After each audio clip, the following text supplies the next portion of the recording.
Cupola furnace. Cupola is a vertical cylindrical shape type furnace. It works on countercurrent principle. Charged materials will be descending downwards. Flue gases will be ascending upwards. Thereby exchange of heat between the rising gases and the descending charge takes place efficiently. Coke lumps are used as a fuel. Limestone is used as flux material. Coke, limestone, and metal charge are charged into the cupola in the same sequence with a definite ratio. Some of the parts of cupola furnace are drag bottom, fettling hole, tuyeres, air blast inlet, air box, refractory lining, steel shell, charging door, spark arrestor, tapping hole, slag bottom, sand bottom, and legs. Zones in cupola are reducing zone, preheating zone, stack zone, melting zone, well zone, and combustion zone.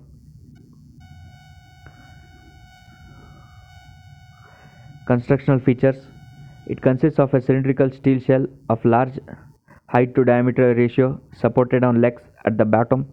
It has two semicircular steel doors hinged at the bottom and it can be opened or closed as required. The inside shell is lined with fireclay refractory bricks. The entire structure is placed vertical on a rigid concrete base. When the doors are closed and clamped, the furnace bottom is prepared by ramming sand mixed with fireclay on top of the door. Immediately above this, an opening is provided on the circumference of the shell and is called metal hole. A small channel is provided corresponding to this using steel plate and refractory material is called metal spout. Through this spout, molten metal is drawn from the furnace. Opposite to the metal spout, another hole is provided in the shell to tap the slag. Slightly above this is a wind box is provided around the shell. Numbers of holes are provided in the steel shell covered by the wind box.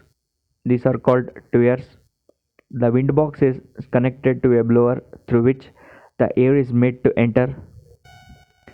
This blast of air enters the inside portion of the lined shell radially inwards.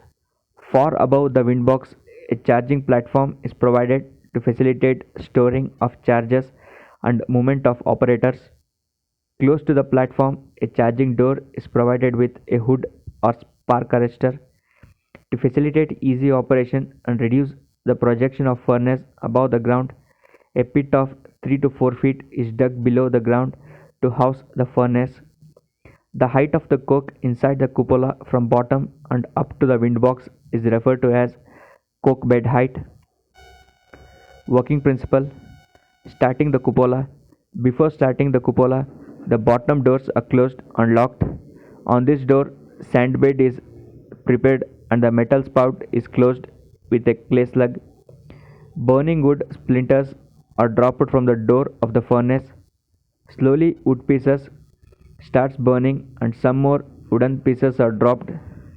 When this also catches fire, coke pieces are dropped from top. The coke pieces slowly catches fire, ignite and become red hot. Charging cupola. Now coke lumps are dropped continuously into the furnace up to the wind box level. The wind blast is slowly turned on, supplying air for combustion. This results in the burning of coke pieces continuously.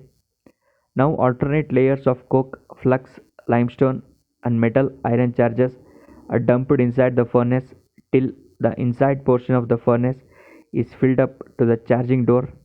The blast of air is increased and kept at maximum. The air enters the furnace through tuyeres.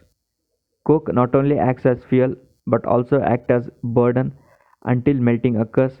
Limestone acts as flux and protects the metal against excessive oxidation. Melting. As the temperature inside the furnace reach very high value, the coke burns off, limestone fuses and metal charge melts and trickles of liquid metal starts dropping down to bottom of the furnace. Molten metal collects at the bottom and accumulates. The external charging of the furnace is continued. Just above the tuyeres in the wind box, maximum temperature is attained, and this zone is referred to as superheating zone. Here, the molten metal is heated to above its melting point, hence referred to as superheat.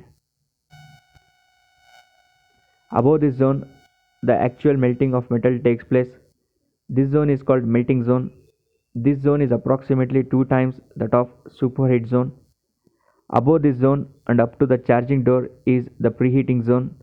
Here, the metal charge, lime and coke will be preheated. Above the door and up to the hood region is the stack zone. Only flue gases escapes through this zone. As the cold charges are moving downwards, the hot flue gases will be ascending. This results in very good heat exchange between the two. Charges gain heat and the flue gases lose heat. This phenomenon is referred to as countercurrent principle.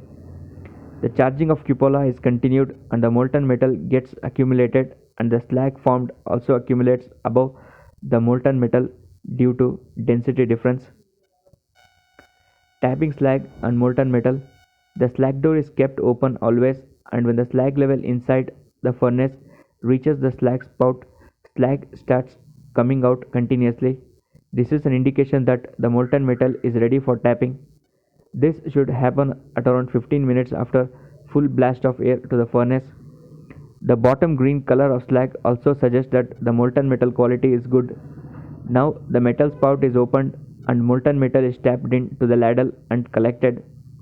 The furnace operation is continued and the molten metal is continuously tapped. The furnace is stopped by stopping charging. Dropping down the bottom. After tapping the molten metal completely from the furnace, the bottom doors are dropped down. The slag drops out of the furnace. After cooling, the necessary patchwork for lining is done before the next melting operation. The ratio of coke to metal is referred to as coke to metal ratio. For a good coke, it should be anywhere between 1:8 to 1:10 by weight. The percentage of limestone is around 5 to 7% of the metal charge. Inside line diameter of cupola determines the melting capacity of the cupola. It may vary from approximately 68 to 275 cm. Cupola is specified by the quantity of molten metal that can be melted per hour. Example, 10 tons per hour means 10 tons of cast iron is melted in 1 hour. Cupola is used to produce cast iron. Cupola is the most popular and widely used furnace in a foundry. Zones in cupola. Well zone. It is the portion situated between the rammed sand bottom and just below the bottom edge of the tuyeres. The molten metal is occupied in this zone. Combustion zone. The combustion zone or oxidizing zone is situated from the bottom edge of the tuyeres. In this zone, where rapid combustion takes place, due to which a lot of heat is generated in the furnace, the temperature in this zone varies from 1550 degrees Celsius to 1850 degrees Celsius. Reduction zone. Reduction zone or protection zone is the portion located from the top of the combustion zone to the top of the coke bed. In this zone, some of hot carbon dioxide gas moving upward through the hot coke gets reduced to carbon monoxide. In other words, reduction of carbon dioxide to carbon monoxide occurs in this zone. Due to reduction, the temperature reduces to around 1200 degrees Celsius in this zone. Preheating zone. The portion occupied from the top surface of the melting zone to the charging door is called preheating zone. The hot gases rising upwards from the combustion and reducing zone gives its heat to the charge before passing out the furnace. Thus, the charge is preheated before descending downwards.